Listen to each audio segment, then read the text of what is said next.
Hey, what's going on, everybody?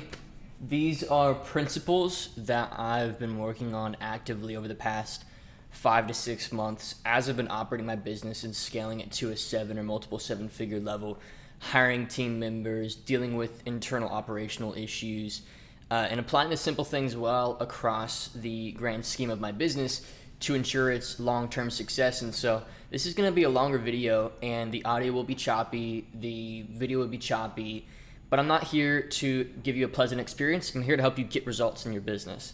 And so this video is probably going to be one of the best ones I've put out, and it's sandwiched in between a two-part series. The first part, a two-part series on how to start and grow your online consulting or coaching business. And I encourage you to go and watch the first video that I put out on, how to build your offer, how to sell, how to get some of your first sales. Go ahead and check that out in the channel here. But let's get straight into this.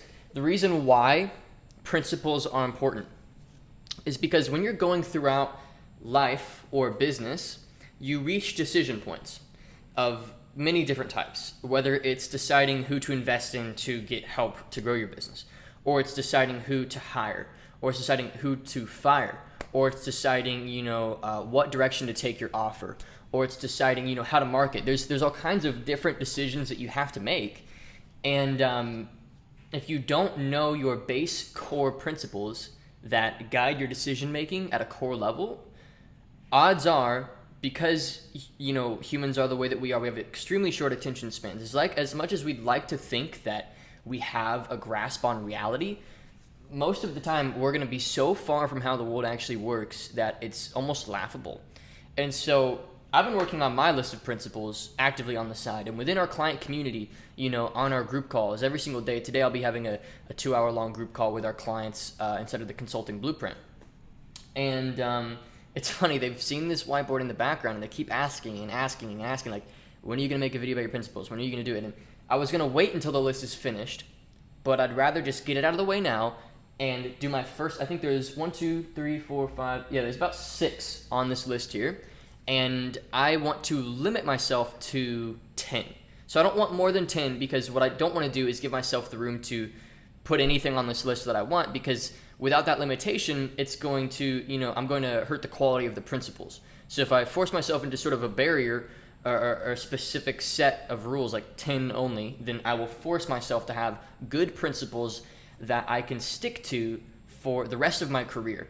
So this is version 1 of my principles, and some of you may be familiar with the book Principles by Ray Dalio. And this is kind of inspired by that, and I like his book, but my only issue with his principles is A, there's so many of them, and B, he's on a level in business that it's almost hard for me to relate to the principles, though he does a good job at narrowing them down. There was only like 2 or 3 that I really felt could apply to my situation directly. So not that I'm Ray Dalio, not that I'm a billionaire, but I wanted to start an active list of my own, because I felt like that would be a valuable asset to myself. So really what I'm giving you in this video is what I think is probably going to be one of the best assets I've created for the continual growth and success of my own business. And so you can probably read the principles yourself. And so you can honestly just pause the video, read the principles, click off the video, and go watch some other internet guru, because I've already given them to you. But if you want to hear the explanation and hear stories of why I came up with each of them, I think that's going to be valuable. We're coming up on 2 million in total sales throughout my online career. And these are just things that I've picked up along the way that I'm going to continue to apply to ensure continued success of my business and of my company. So let's get into it. I'm going to start just from the top. I'm just going to, I'm not going to try and explain each away to a point where I'm treating you like a baby. So there will be some things that you're going to have to piece together yourself. But I'm just going to start from the top, and if you have any questions, you're welcome to leave a comment. Let me start here. Complex almost never means better. Okay, so what do I mean by that? What does complex almost never means better mean? What does that mean in the context of business? Well, complexity, interestingly enough, our market has some delusions right now. Like we love buying programs or investing in coaches or committing to activities or building processes in our own business that are complex. There's some part of our human ego that loves putting a bunch of gears in place and watching them go. Like, for example, this is a luxury watch, right? And in this watch, there's approximately 450 components. And I'll be fully transparent that I wear this watch out of ego. It makes me feel good. I know about how many parts are in here. I know it's made of nice materials, and it makes me feel good to know that I've got something A, expensive, B, that's complex, and C, that is hard to obtain. But the issue with complexity when it comes to results in business is that complexity distracts from the end. And the end is like where you want to grow your business. It's like, the desired state that you have for your life and for your business. And complexity kind of sells to you this idea that if you do all these little things right, you'll get there. The issue with complexity is often enough there's too many involved things. So let me give you an example. Let me stop talking in terms of the theoretical and let me get very practical. There's a software in the market right now called Go High Level. And I have nothing wrong with Go High Level, by the way. My operations manager in my company is actually potentially transitioning us to that platform because it's got some utility to it. But it's a little silly to think that a software with a bunch of new buttons and a bunch of new features and a bunch of connections and new ways of connecting different softwares is going to be the key in getting you from here to here. Really, the key from getting here to here is, solving better market problems, getting better at selling. It's the basics applied well, and complexity only needs to be introduced when the basics do not fill the tiny voids and gaps that are leaking through your system.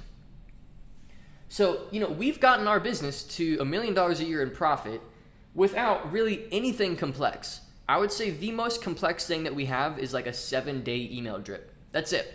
That is literally the most complex thing I have in my business. We use Zoom for our client calls. We have a basic online course hosting platform for our online videos. We have, Slack for communications, both internally for our team and externally for our clients. And I just use a basic camera setup, and all of my team members just use a computer and Zoom.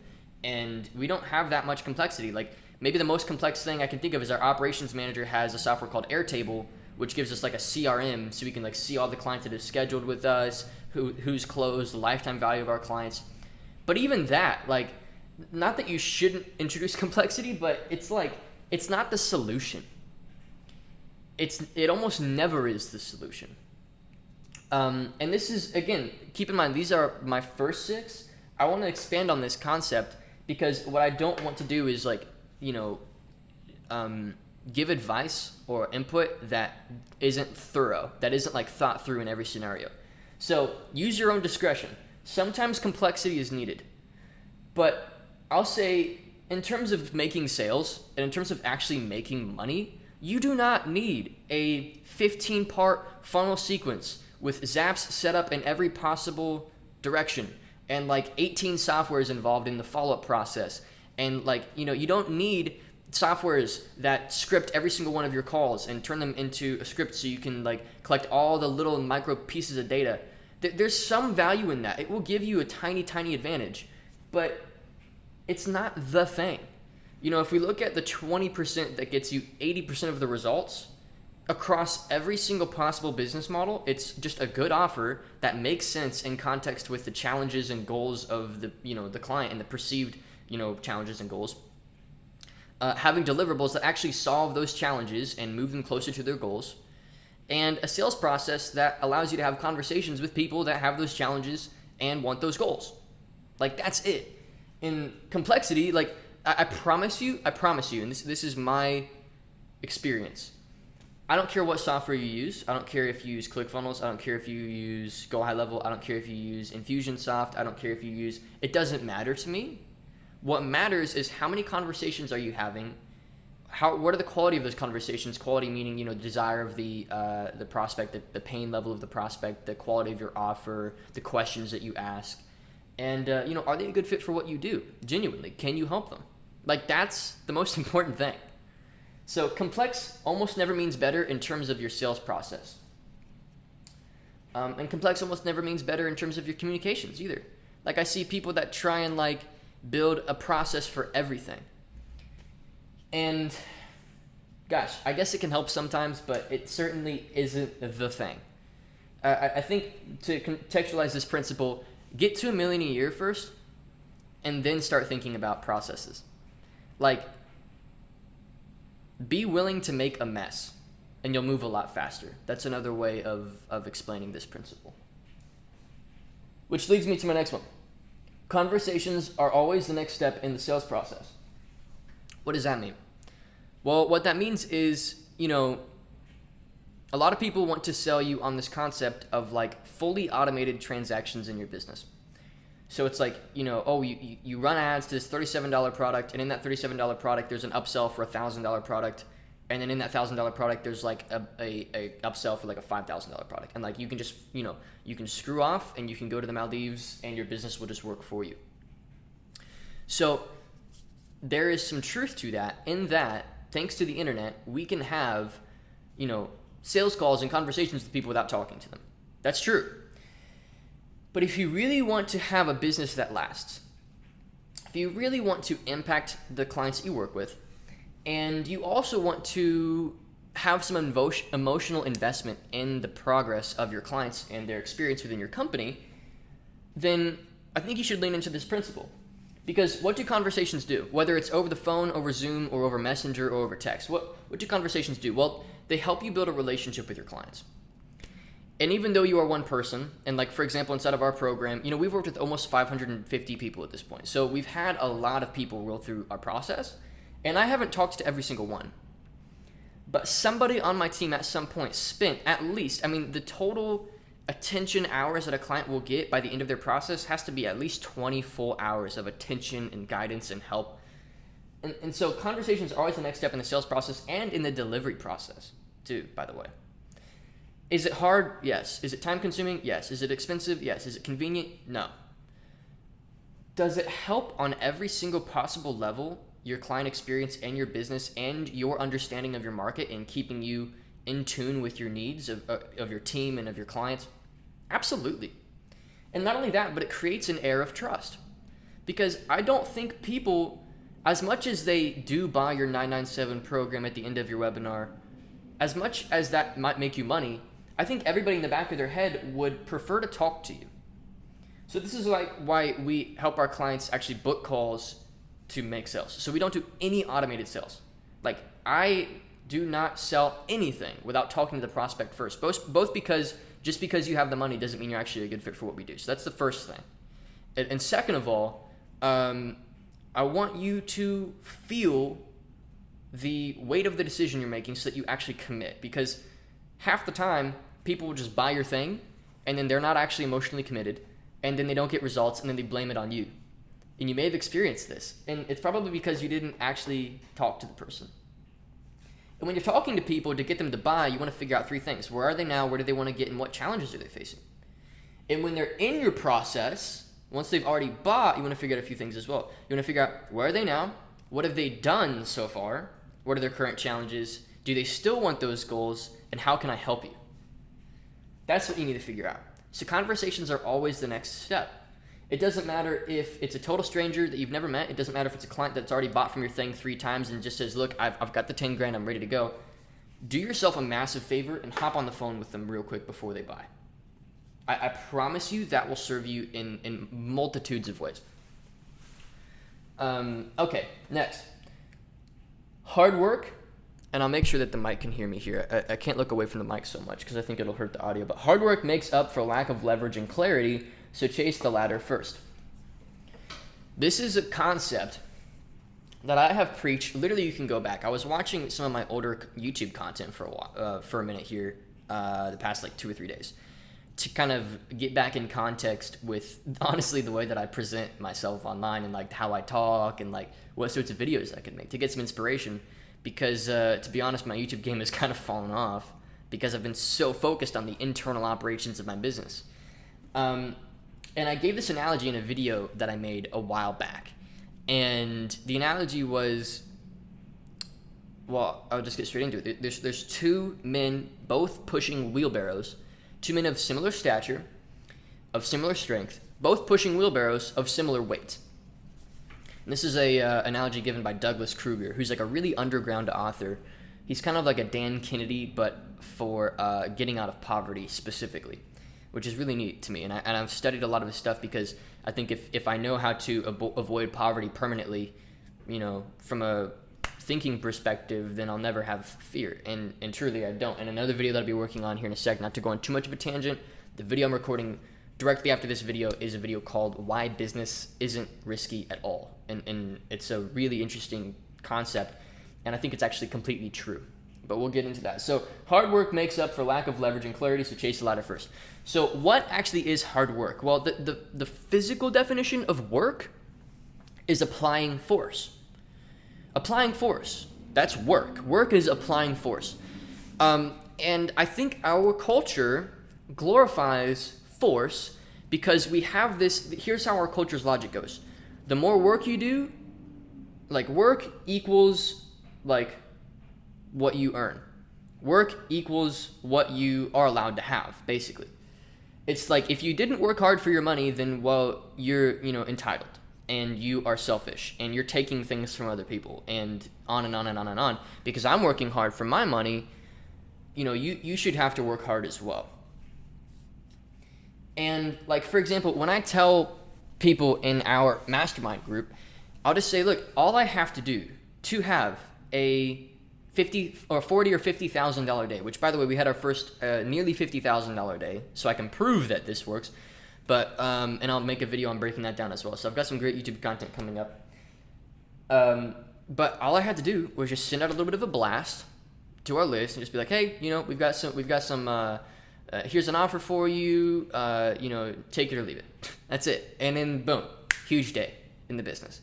And I'll break down every piece of what happened. I don't want to go too much into detail of what happened because it was a great day, and I want to make a whole video about it and really respect, educating you in a proper way. But it wasn't hard. This was yesterday. I will tell you that obviously building that list was hard, but now that it's built, it's leverage. It's just pure leverage. I've got a great reputation. I've got relationships with the people in the list because, again, conversations are always the next step. And I've gotten great results for people, so hard work makes up for lack of leverage and clarity, so chase the ladder first. So chase the ladder, meaning leverage and clarity. Clarity means you know where you're going, which means you know what you're selling, which means you know what challenges you face, or your market faces, which means you know how you solve them. And you know how to get the emotional commitment from your market. Keep in mind, people make decisions with emotions and then justify their decisions post the decision with logic. So if you really want to hook people, don't make your sale about the product. Make it about the journey of the prospect.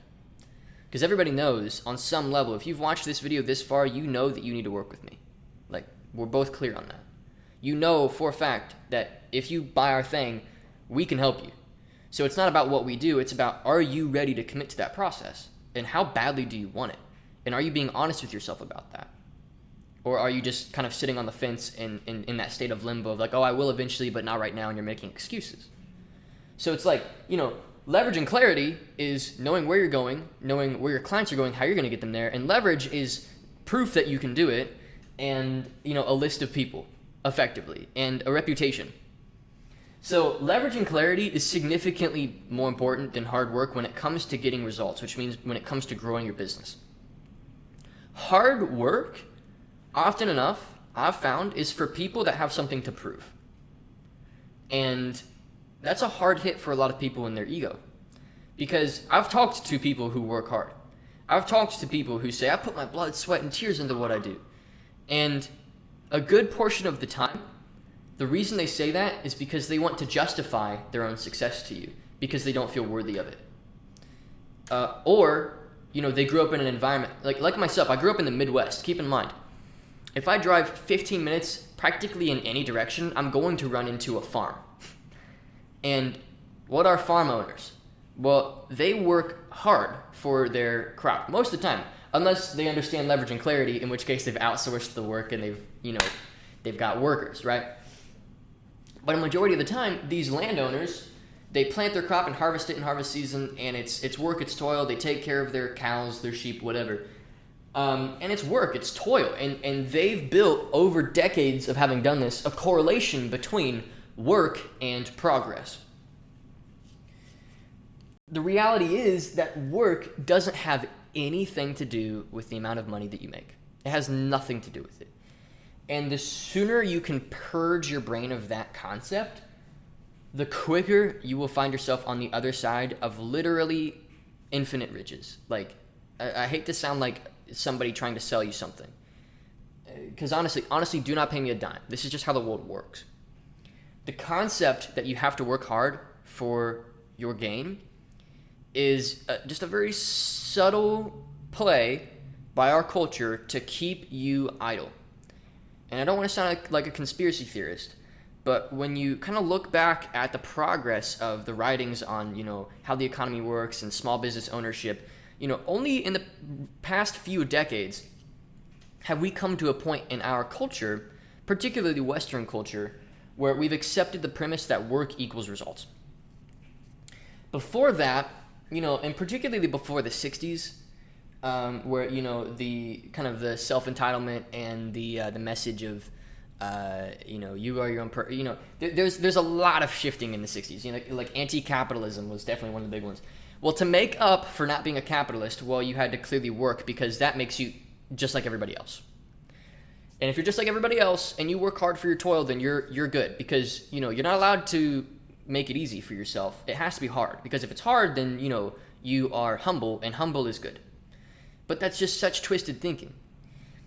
In my eyes, if you are willing to be the guy that is willing to look like a dunce in front of everybody, and you don't work that hard for your money, and it kind of just comes in, you've sacrificed the way that people perceive you, which in my eyes is actually quite humble. Because you know that wealth is your duty. If you don't build wealth, then you will not have freedom for yourself and for your family. And there will be checks that you won't be able to write to your siblings, to your family, to your kids, to help out your local community. There will be opportunities that you could have had to be a provider that you won't be able to have, because you want to say you worked hard. So be really careful with hard work, because hard work is,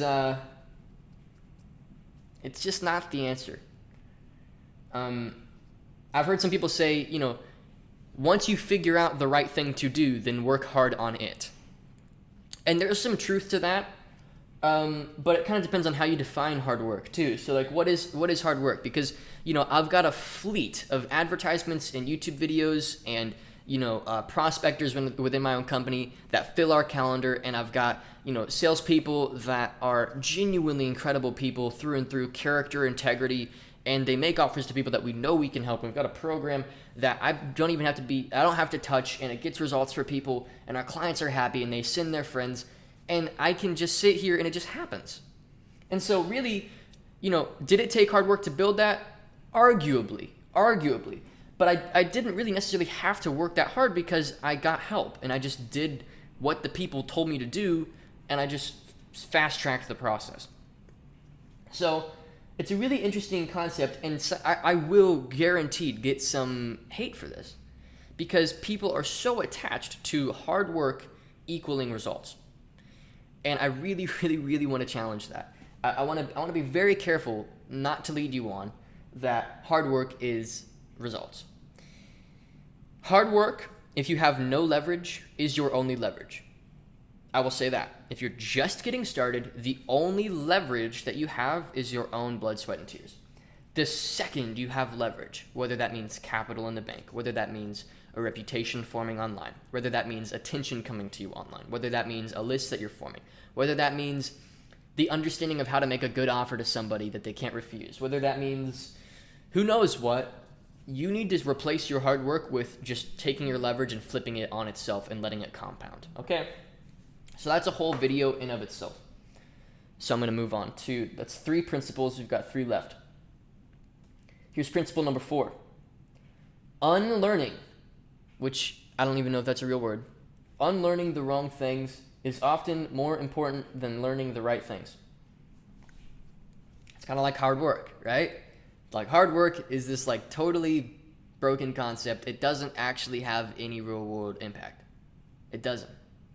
And again, it's such a hard thing to internalize, because when I say that, immediately I would venture to imagine almost anywhere from 50 to 70% of my audience that is watching right now is going to say, Trey, it's easy for you to say.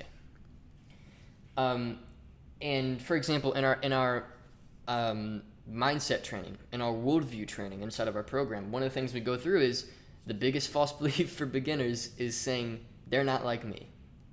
They're not like me. I'm not them. I couldn't do that. I've got a different environment. I'm a different person. So you really have to be careful with what you're telling yourself when you hear these principles. But that said, unlearning the wrong things often is more important than learning the right things. So here's a very practical example. Like when I was first getting into internet entrepreneurship and I was first getting into business, I was told, that like make a piece of content a day. Put out tons of content, tell your story online, have a great story, become an influencer, all these things. And again, there's some utility to that. There is some utility to that. Let me not discredit that. Like you need to honor your own personal journey in your story, tell it well, have valuable content that adds, momentum to your market, whether it's a business market or a, who knows what, relationship, fitness, doesn't matter to me. Content can help, but the problem with that is, let's pin that. What does a scientist do? A scientist comes up with a theory, tests the theory in the real world, comes back with, an adjusted theory, and then tests it again until he figures out the truth. And I've made significantly more money after I stopped trying to make noise and I just focused on what actually got people to buy. What specific things did we say on sales calls that got people to buy? It's that simple. And now whenever I'm thinking of what to tell my clients or what content to make or whatever, I literally just let our buyers guide me because they're my market research. They've already bought and they're happy and they want more, and so I'm just giving them more of what they want. So I was told that make as much noise as possible, be loud, be controversial, and that can work to get you attention, but I'm not trying to get attention. I'm trying to build wealth, and wealth is built by making money, and money is made by solving people's problems and moving them closer to their goals and desires. So I'm not trying to do that. So that's one thing I had to unlearn and purge myself of. Another thing I had to unlearn was who I thought I was.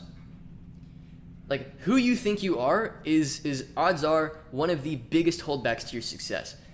For example, and this is no discredit to my parents. Obviously I love my parents dearly, and I plan on giving them everything. And same with my entire family. And a majority of my friends who am, not all of them. There are some exceptions with my friends, but there was this kind of idea that was cast onto me, and it was sure you're smart and sure you're ambitious and all these things, but you're really no more than just kind of a kid. And I don't really know at what point I picked up that message. I don't really know at what point I kind of accepted that as truth. But the second that got into my subconscious and I kind of accepted that as true about myself, then I started seeing that play through. Sure, I had ideas and dreams and goals and I had a great vision board and all these things, but I'm kind of just a kid. So and kids aren't really successful, and kids don't really become much. And so I had to unlearn who I thought I was. Cause just a kid. It doesn't help that I'm a smaller guy, I'm 5'8", and the most I've ever weighed is 140 pounds. And when you are small, and if you're small, you can relate to this, people always call you bud or kid, right? And so growing up, I didn't think there was anything weird. I'm I am bud. That is me. I am bud. And bud is me, and I'm kid, and I'm cute, and I'm kid. And cute bud kid is not a 7-figure business owner.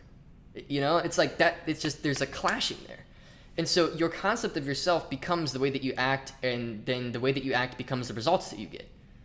Because the concept of yourself is kind of the filter that you run stimulus through. It's how you respond to your environment. And all of your actions are just, at their core, responses to your environment. So you got to be really careful with who you think you are. So unlearning the wrong things often is more important than learning the right things. Because the right things come pretty naturally once you've purged yourself of all the bull crap that you've gotten as you've grown up. And it's not even your fault, and it's not even your parents' fault. I'm not blaming my parents or anybody. It's just kind of how the world is.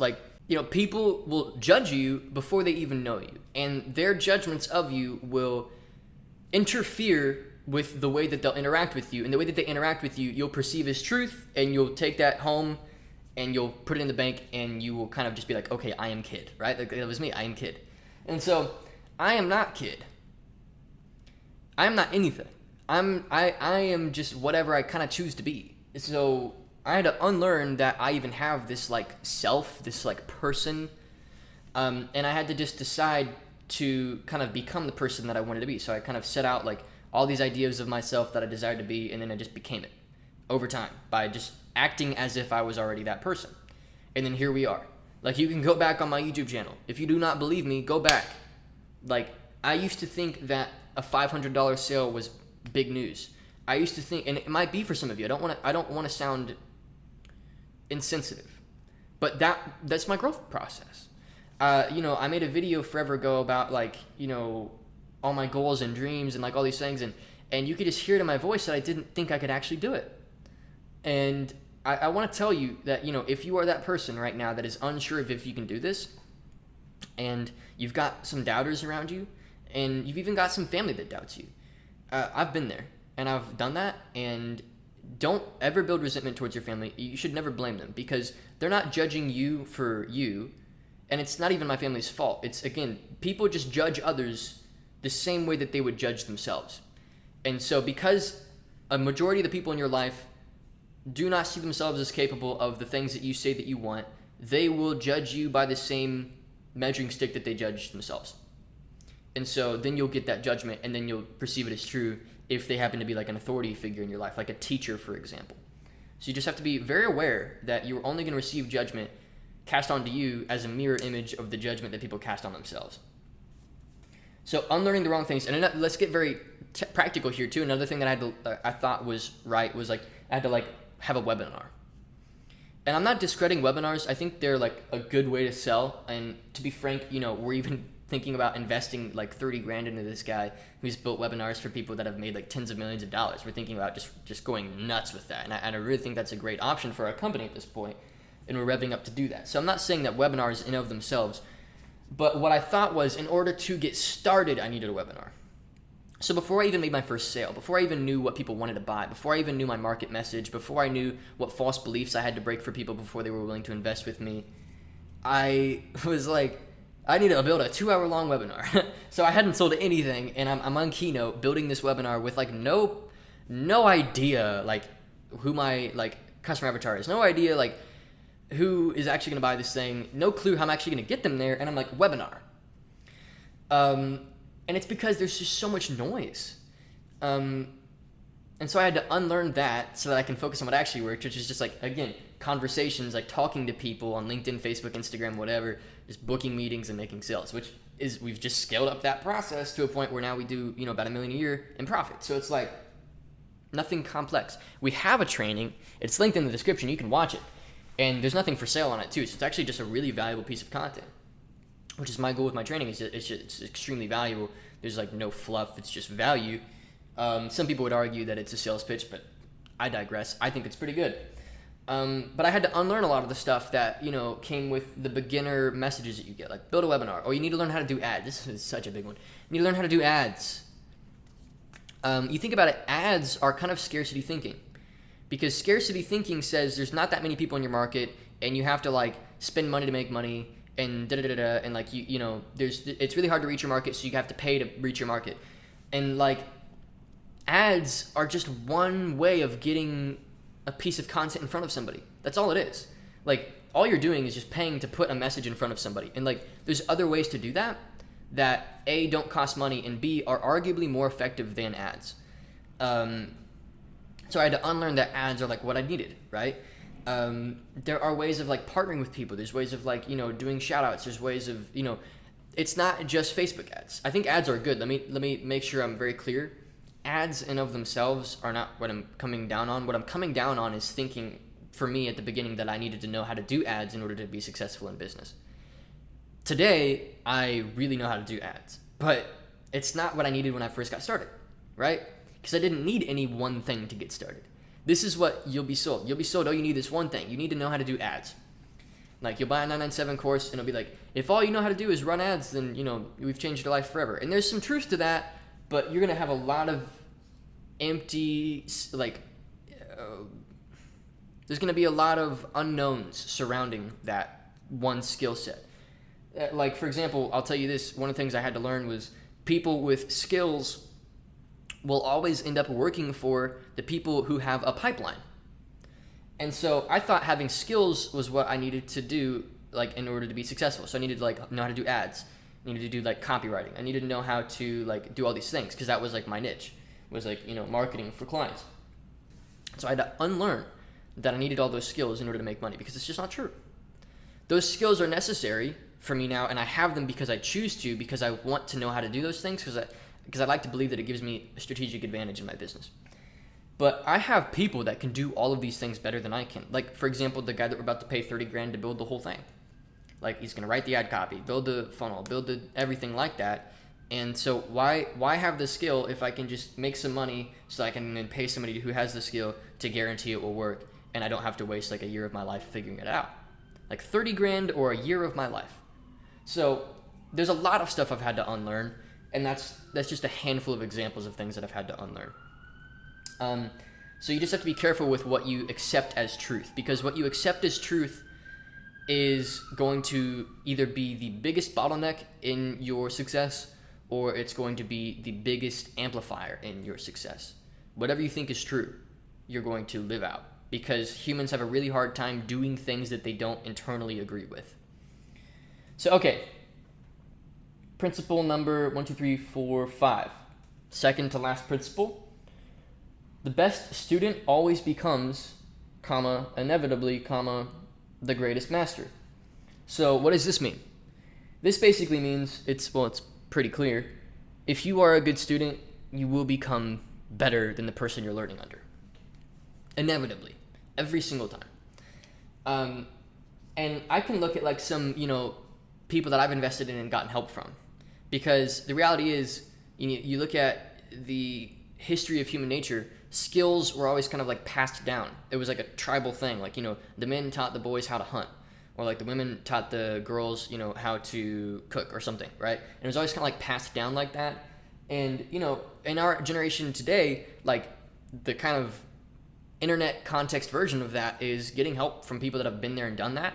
And that's why I've spent like almost now like $200,000 on outside consultants, coaches, masterminds, group programs, courses. The first thing I ever bought was like a $2,000 coaching, like 1-to-1 from this guy. And I saved up for like 2 months to do it. And this is when I like had no money. So keep in mind, that was like all the money I had. And it wasn't even that good. So that's the crazy thing, is it wasn't even that good. But what it did is it committed me to the process. Because in that moment of making that investment, I decided I'm going to make this work. And so just because the content wasn't there, I'm not going to be the guy that's like, oh, this content's bad.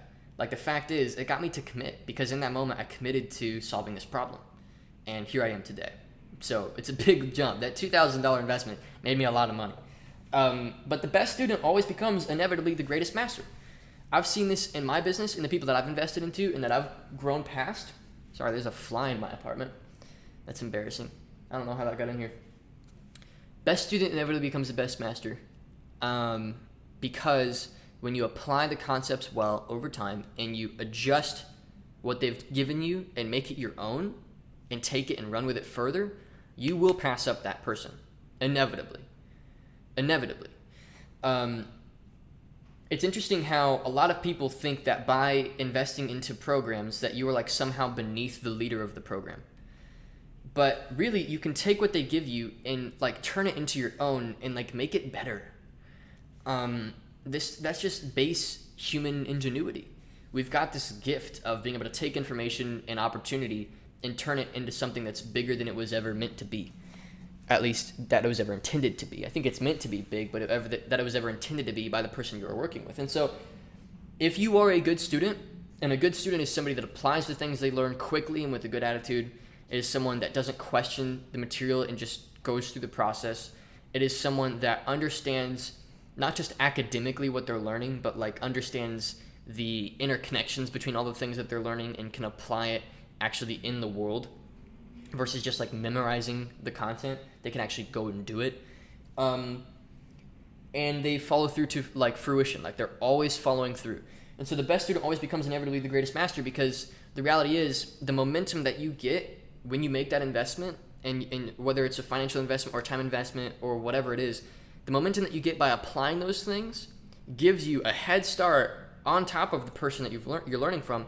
And if you can take that head start and continue with that momentum and don't settle quickly, that's what a lot of people, this major mistake people make, is they'll get momentum, then they'll settle. If you can take that momentum and run with it and continue to learn and invest and stay a student forever and never stop being a student, always be learning, you will be the master.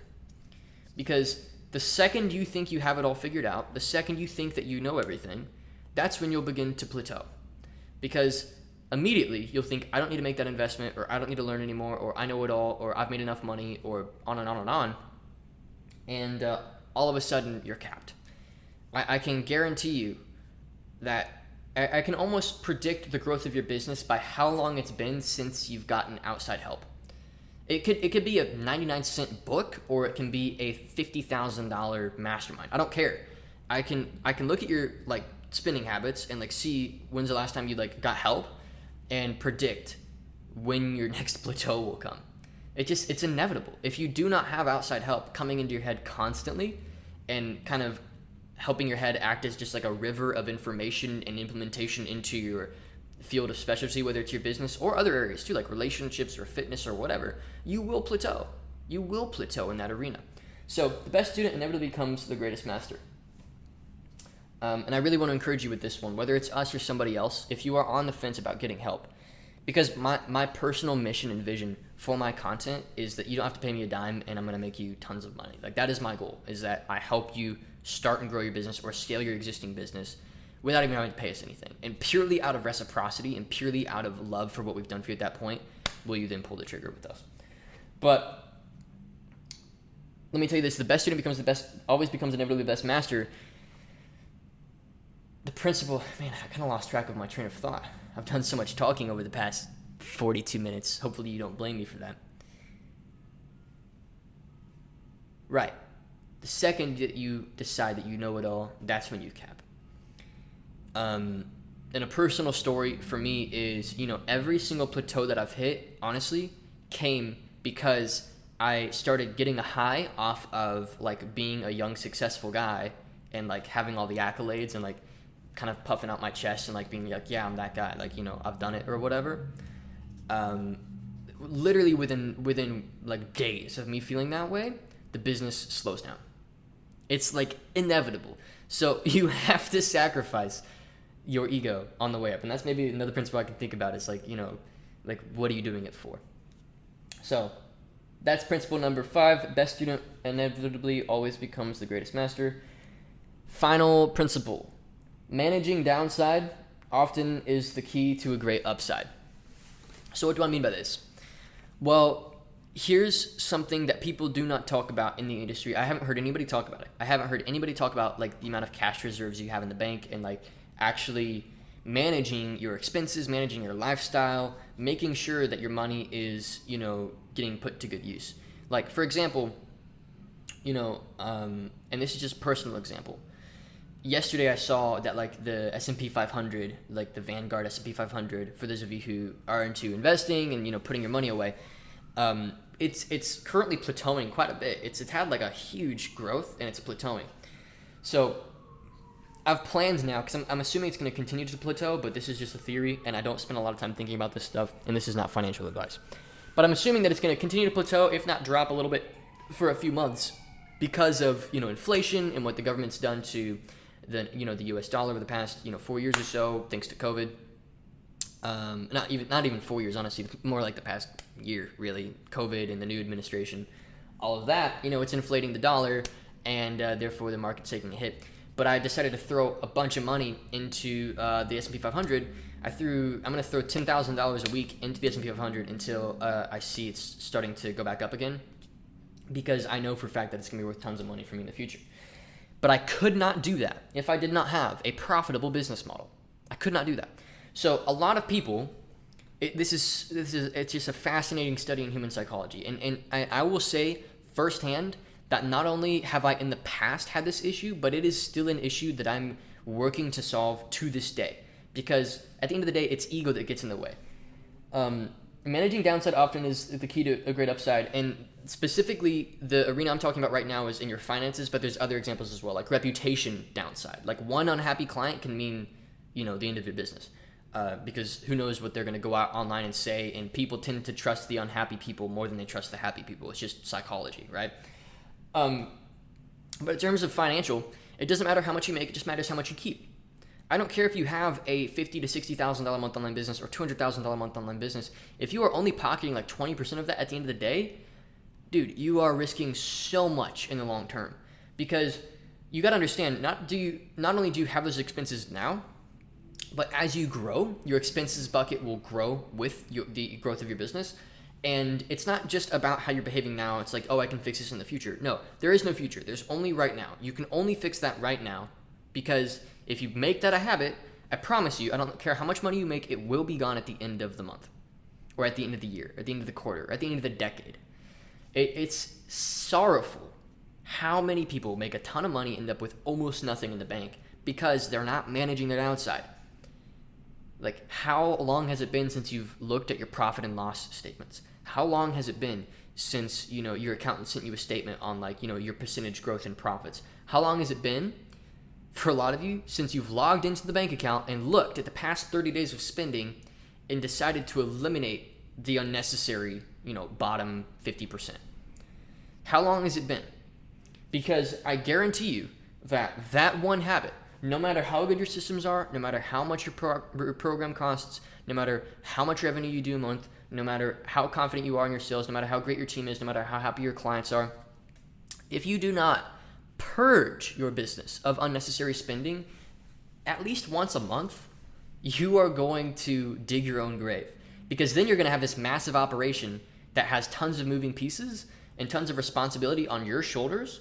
People, reputation, revenue, checks being written to consultants or your team members or whatever. It's just going to be this massive beast that is giving you nothing in return. And it will get there if you don't fix that right now. And so I'm almost talking to myself like a year ago. It's crazy. Like you do not expect it to come. You don't see it coming, and then all of a sudden you look and you're like, frick, I actually made like almost nothing this month. And not always is it business expenses. Sometimes it's personal. Sometimes it's little things. Like when you first it's just crazy. I see so many guys. They have their first $100,000 profit month, and immediately they go and buy a nice car. Immediately. Sure, get it out of your system. I drive a nice car. I get it. I've got to get it out of my system. I understand. I totally resonate with it, because especially being a young guy, it's tempting. Like you want to do it. Like my dream car right now is a Ferrari California T.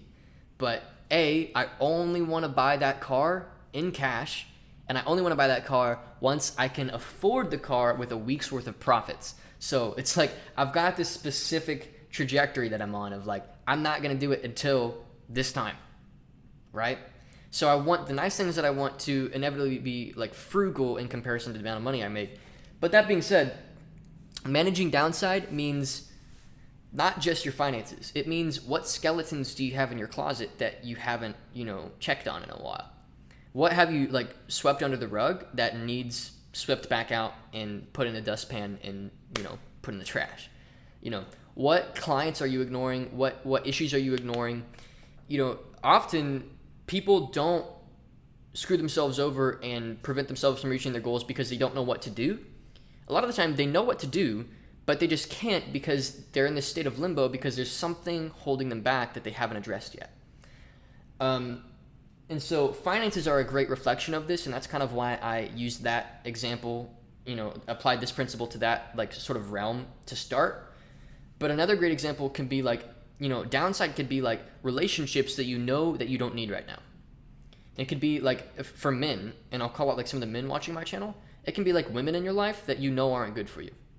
Or it can be family toxicity that you need to address. Or it can be hard conversations that you need to have. So that's kind of the relational end. It could be friends that are still dragging you down. Health.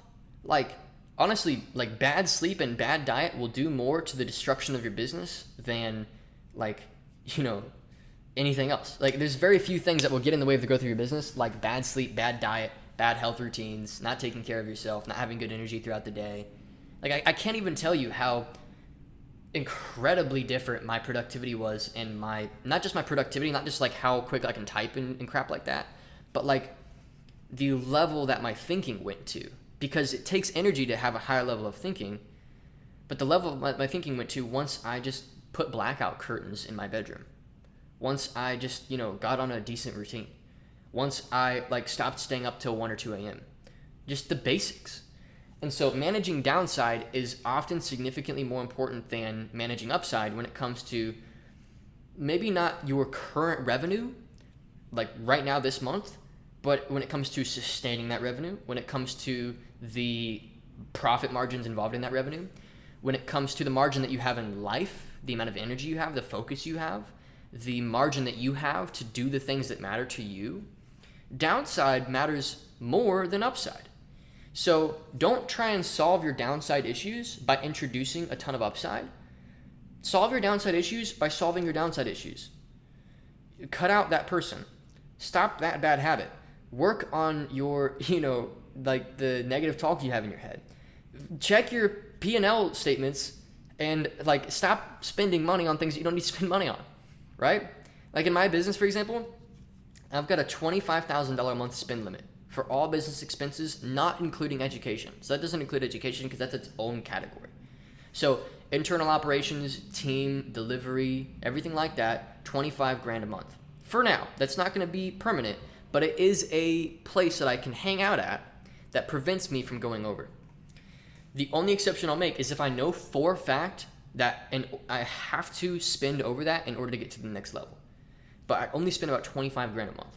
So like, for example, that $30,000 consultant, obviously it's over a $25,000 a month like spend limit. So I'm not going to spend more than that unless I have to.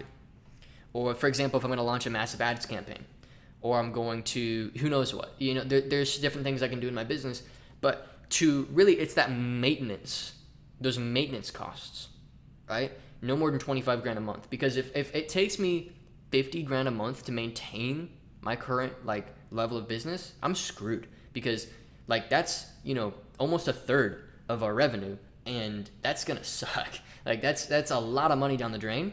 And I do not have the freedom of mind, the peace of mind, the knowledge that every check that comes in, I'm keeping at least, anywhere from 60 to 70% of it, depending on the month. I don't have that knowledge. I don't have that peace. And so you're going to constantly be having this in the back of your head, this state of anxiety, and your cortisol levels are going to spike, and you're not going to be able to think clearly. And it's going to prevent you from having clear decisions, clear thinking, and having like clean results and consistent, steady growth in your business. So managing downside is often more important than managing and investing in the upside. So that sums up this video. These are 6 principles. I'm working on 10 total. And I'm actually, what I want to do as I work on these principles is actually I want to kind of perfect every single one before I like work on another one. So these 6 I wrote over the past like 5 or 6 months or so, just kind of passively like in a little document. And, I've kind of worked on them a little bit here and there. And what's nice about these principles is they're just so, and I encourage you to do this for yourself. You can take my principle sheet and kind of use it as a basis, or you can work on your own. But I encourage you to do this for yourself. Like, it will make you tons of money to do this exercise.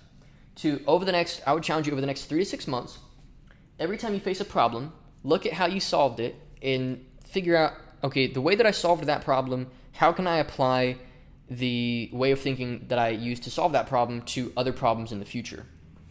And then start working on that. That's really what a principle is, in my opinion. It's like a framework to approach decisions and problems, and it's a framework to think from. Because if you're just thinking from your base human nature, again, we are like biological, emotional, primal creatures that don't have a lot of sense of reality, unfortunately. Like, as much as we'd like to think that we know what's going on, again, we're such short-term thinkers.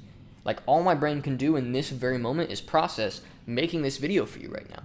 I can't process other things, and if I start to try and go into other modes, like, team leadership mode or client mode or whatever, like, it's going to distract from you being able to do valuable work here right now and actually make a good piece of content and add a lot of value to your business and to your life. So I need to have like something to kind of like lean on and use so that I can think clearly. So you've kind of got your fundamentals, your groundwork that you can operate from, so that you've got a foundation so you can build your house, on rock versus building your house on sand. Like, if you put a house on sand, The wind blows, storm comes, house knocks over. If you build your house on rock, the wind comes, storm hits it, and it's totally fine because it's built on a good foundation. If you're building your life off of random, just kind of spur of the moment, ideas, it's going to hurt your long-term trajectory, and it's going to hurt your bank account. Because this is ultimately a business channel, but we can apply principles that work both in life and business to your business to, help you succeed. So anyway, that is this video. I hope you enjoyed. If you did, be sure to leave a like and comment down below. If you've watched this far, odds are you're going to really love being one of our clients, because we're going to take these principles and we're going to help you crystallize them and practically implement concepts that we've used in our own business into your business to help you not just win in the short term, but also win in the long term. We've worked with over 500 clients at this point, consultants, coaches, agency owners, and we've helped them build sales processes to fill the calendar, sell clients. We've helped them adjust their offer to make sure their clients love it, that they're getting results for their clients. We've helped fix whatever's going on in their head to help them succeed in the short term and the long term. We hold you accountable to your goals. We've got daily group accountability calls every single day. You can ask any questions. We've got about 60 hours of training. We have all of our group calls recorded. You can get a one-to-one call with the team or myself whenever you desire. And then you've got our mastermind level, which is where you get to work directly with myself, and we'll help you, reach that 7-figure or multiple 7-figure level. So either way, whichever way you lean, if this video was valuable to you, if right now you feel good after having watched this video, I promise you we're going to take that feel good level to another level, and we're going to help you reach your goals much faster than you will on your own, because the reality is, again, the best student inevitably becomes the best master. My desire for my consulting business is that I create businesses that are bigger than mine. That's my goal. We've done that many, many times. We've got a handful of clients that make us look like shrimp. And I love that about our business. And I hopefully will do that for your business and your career next. So book your call using the link in the description. You'll either be speaking directly with myself or with one of our head team members, Jeremy. And we're actually making a video with Jeremy here soon, just talking about our community, what we do, and how it all works. And if that's something you want, be sure to let me know. But either way, it's all about where you want to get, and we'll only make you an offer if we know for a fact that we can help you, and you only move forward if you know for a fact that it's what you need. So book your call using the link in the description, and I'll see you then. Thanks for watching. Hopefully you enjoyed, and have a great day.